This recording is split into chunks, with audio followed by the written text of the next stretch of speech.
இந்த எபிசோட் ஸ்டார்டிங்கில் கதை இப்போது பாஸ்ட்டுக்கு போகுது. நம்ம ஹீரோ கிங் கிரேவாக இருக்கும்போது அவனை கொல்ல ஒருத்தனை அமைச்சிருப்பாங்க. ஆனால் அவன் நினச்சிறத பண்ணுறதுக்குள்ளே அங்கே இருந்த சோல்ஜர்ஸ் இவனை கையும் களமாக பிடிச்சிட்டாங்க. இப்போ அவனை நம்ம கிங் கிரேக்கு முன்னாடி தான் தண்டனைக்காக இங்கே கொண்டு வந்திருக்காங்க. பின்னாடி சில கவுன்சில் மெம்பர்ஸும் இருக்காங்க. அசாசினேட் ட்ரை பண்ணது என்னவோ நம்ம ஹீரோக்கு கீழே வேலை பார்க்குற சர்வெண்ட் ஒருத்தன் தான். ஆனால் அவன் பண்ண தப்புக்கு அவனோட ஃபேமிலி சேர்ந்தவங்களையும் தண்டனைக்காக இங்கே கொண்டு வந்திருக்காங்க. அதே சமயம் ஹீரோவை கொலை பண்ண ட்ரை பண்ணவனும் என்ன வேணா கூட கொண்டுக்கோங்க, ஆனால் அவனோட ஃபேமிலி சேர்ந்தவங்கள தயவு செஞ்சு கொண்டுடாதீங்க அப்படின்னு கிங் கிரேக்கு முன்னாடி மண்டி போட்டு கேட்குறான். இப்படி இந்த மாதிரி கேட்டுக்கிட்டே இருக்கும்போது திடீர்னு ஒரு வால் வீசுகிற சத்தம் கேட்குது. திரும்பி பார்த்தா அரசர் கையில் இருக்க கத்தியிலிருந்து ரத்தம் வடிய ஆரம்பிக்குது. இறக்கமே இல்லாத கிங் கிரே இவனோட ஃபேமிலியை மொத்தமாக கொண்டுட்டான். கிங் கிரேயே விட்டா மன்னிச்சு இருந்திருப்பான் போல். ஆனால் இவன் பின்னாடி இருக்க கவுன்சில் மெம்பர்ஸ் தான் இவனை உசுப்பேற்றி இந்த மாதிரி பண்ண வச்சிட்டானுங்க. இப்போ ப்ரெசென்ட்டில் நம்ம ஹீரோ ஆத்தரோட அப்பா ரே இவனுக்கு ட்ரைனிங் கொடுக்கறதுக்காக இவனோட க்ளவுஸை கொடுக்குறாரு. ஆனால் அவன் அதுக்கு பதிலாக உட்டால் செய்யப்பட்ட நைஃபை மட்டும் அவன் யூஸ் பண்ணிக்கிறான். இவனோட அப்பா ரேயும் ஒரு சின்ன ஸ்டிக்கை மட்டும் எடுத்துக்கிறாரு. அப்போ ரே என்ன பண்ணுறாருன்னா அவரோட சின்ன மானா பவரை அந்த ஸ்டிக்கில் கொண்டு வராரு.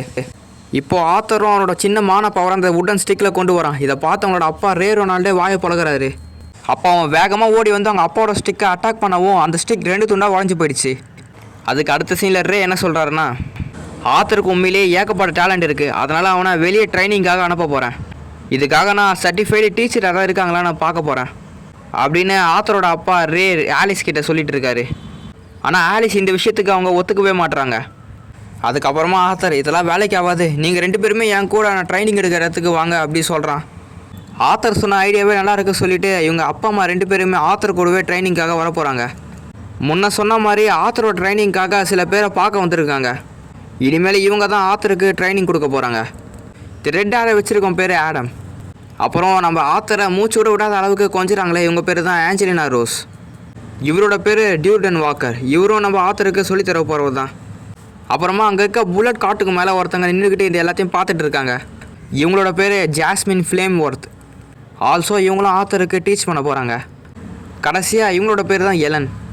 அதுக்கப்புறமா இவங்களாம் ஒன்றா சேர்ந்து வேற ஒரு இடத்துக்கு கிளம்பி போகிறாங்க. இந்த உலகத்தில் அவ்வளோவா டிரான்ஸ்போர்ட்டேஷனே வளரல. இன்னமும் பழைய கால முறைப்படி தான் இவங்க டிரான்ஸ்போர்ட்டேஷனை பண்ணிகிட்டு இருக்காங்க. பட் ஆனால் நம்ம ஆர்த்தர், அதாவது நம்ம கிங் ரே வாழ்ந்த இன்னொரு உலகத்தில் டெக்னாலஜி ரொம்ப அட்வான்ஸாக வளர்ந்துருந்தது. அங்கே வாழ்கிற மக்கள் எல்லாமே பறக்கிற டிரான்ஸ்போர்ட்டேஷனை தான் யூஸ் பண்ணுவாங்க. இவங்க எக்ஸ்ப்ளோரர் சிட்டின்ற இடத்துக்கு நோக்கி போயிட்டு இருக்காங்க. ஆனால் நடுப்பில் கொஞ்சம் பிரேக் எடுக்க ஆரம்பிக்கிறாங்க. அங்கேயே கொஞ்ச நேரத்துக்கு கேம்ப் போட்டு அங்கேயே சாப்பிட ஆரம்பிக்கிறாங்க எல்லாருமே. ஆனால் அப்போ தான் ஒரு பிரச்சனை ஒன்று ஆரம்பிக்குது. அவங்க இருக்க இடத்த நோக்கி சில கிரே வுல்ஃப்ஸு இவங்க தாக்க வந்திருக்கு. உடனே களத்தில் இறங்கின நம்ம ஜாஸ்மின் அங்கே இருக்க கிரே வுல்ஸ் எல்லாத்தையுமே போட்டு தாக்க ஆரம்பிக்கிறாங்க. ஒவ்வொருத்தர் ஒரு மாதிரி அந்த கிரே வுல்ஃபை அட்டாக் பண்ண ஆரம்பிக்கிறாங்க. இவங்க டீமில் இருக்க ஏஞ்சலா டர்டனுக்கு கான்ஜுரஸ் பவர் இருக்குது. மிச்சம் இருக்க டீம் மெம்பர்ஸுக்கு ஆர்குமெண்ட் மானா பவர் இருக்குது. இந்த கிரே வுல்ஃப் அட்டாக் பண்ணதில் நம்ம ரேக்கு கையில் காயம் ஏற்பட்டுருக்கோம். அதனால் நம்ம ஆலிஸ் தான் அவங்களோட ஹீலிங் பவர் வச்சு ரேக்கு ஹீலிங் பண்ணிகிட்டு இருக்காங்க. இந்த பவரை இன்னொரு வகையில் எமிட்டர் அப்படி சொல்லுவாங்க. அதுக்கப்புறமா ஆத்தரும் நம்ம ஆடமும் ட்ரைனிங்கு தயாராகிறாங்க. அப்போ ஆத்தருக்கு இது வரைக்கும் யாருக்குமே இல்லாத வகையில் அவனோட காலு கீழேயும் மானா பவர்ஸ் உருவாக ஆரம்பிக்குது. இதை பார்த்து ஆடமுக்கே ஆச்சரியமாக இருக்குது, இவன் எப்படி இந்த மாதிரிலாம் பண்ணுறான்னு. இவனுக்கு காலு கீழேயும் மானா பவர்ஸ் உருவாகிறதுனால இவனால் ஸ்பீடாக போக முடியுது. இதனால் ஆடமை போய் வேகமாக போய் அட்டாக் பண்ணுறான். கொஞ்ச நேரம் கழிச்சு ட்ரைனிங்கு முடியுது. அப்போ ஜாஸ்மினே தானாக வந்து இந்த பவரை நீ எப்படி யூஸ் பண்ண எனக்கும் சொல்லிக் கொடுன்னு நம்ம ஆத்தர்கிட்ட கேட்குறாங்க. அதுக்கப்புறமா சில நாட்களும் போக ஆரம்பிக்குது. டைம் போக போக நம்ம ஆத்தரும் நிறைய விஷயங்களை கற்றுக்க ஆரம்பிக்கிறான். அப்படி தான் இவங்க ஒரு நாள் இவங்க இருக்க இடத்த விட்டு வேற ஒரு இடத்துக்கு கிளம்ப தயாராகிறாங்க. அப்போ ஆத்தரோட அம்மா ஆலிஸ்க்கு திடீர்னு ஒரு மாதிரி பண்ண ஆரம்பிக்குது. ஆனால் அதுக்கு அவங்க எனக்கு எதுவும் இல்லை, நல்லா தான் இருக்கேன் அப்படின்னு சொல்கிறாங்க. அப்புறம் என்ன, இவங்க எல்லாருமே ஒன்றா சேர்ந்து வேற ஒரு இடத்துக்கு கிளம்பி போகிறாங்க. அப்போ அங்கே பிரச்சனை தர மாதிரியே சில பேர் அங்கே வழிமொழிச்சு இவங்களை தடுக்கிறாங்க. இவங்க கிட்டே இருக்க பொருள் எல்லாத்தையுமே திருடுறதுக்காக. இவன் தான் இந்த ஹைவே ராபரஸோட தலைவன். அவன் உடனே அங்கே இருக்க எல்லாருமே அட்டாக் பண்ண சொல்கிறான். திடீர்னு எங்கேருந்து வந்தானுங்களே தெரியல, மலைக்கு மேலே இருந்துலாம் சரிக்கினே வந்து அட்டாக் பண்ணுறானுங்க. இதில் ரேக்கு வேறு கையில் காயமாயிடுச்சு. அவர் உடனே ஆத்தர்கிட்ட, ஆத்தர் நீ உடனே உங்கள் அம்மா கூட்டிகிட்டு இந்த இடத்த விட்டு தப்பிச்சு போக சொல்கிறாரு. அப்போ இன்னொரு விஷயத்தையும் சொல்கிறாரு, உங்களோட அம்மாவோட வயிற்றில் குழந்தை உருவாக்கிட்டு இருக்கு, அதெல்லாம் நீ தான் உங்கள் அம்மாவை பத்திரமா பார்த்துக்கணும் சொல்கிறாரு. இவனோட உங்கள் அம்மாவோட கையை பிடிச்சிட்டு இங்கேருந்து வேகமாக ஓட ஆரம்பிக்கிறான்.